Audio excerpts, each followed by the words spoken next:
بسم اللہ الرحمن الرحیم۔ السلام علیکم ورحمۃ اللہ وبرکاتہ۔ عابد راجہ چینل کی طرف سے آج میں اپنے دوستوں کو رسول اللہ صلی اللہ علیہ وآلہ وسلم کا ایک فرمان سناؤں گا۔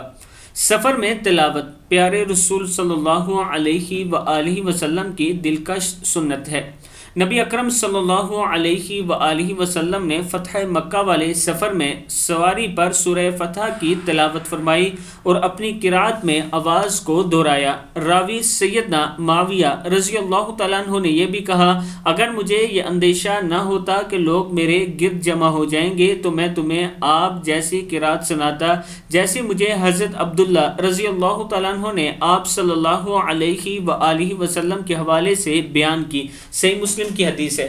میں اپنے دوستوں سے گزارش کروں گا کہ سفر میں جب ہوں تو ضرور تلاوت کیا کریں، اللہ تعالیٰ کرم فرمائے گا۔ اس ویڈیو کو آپ دوستوں نے آگے ضرور شیئر کرنا ہے، اور اگر کسی دوست نے ابھی تک ہمارے چینل کو سبسکرائب نہیں کیا تو ضرور کر لیں۔ السلام علیکم ورحمۃ اللہ وبرکاتہ۔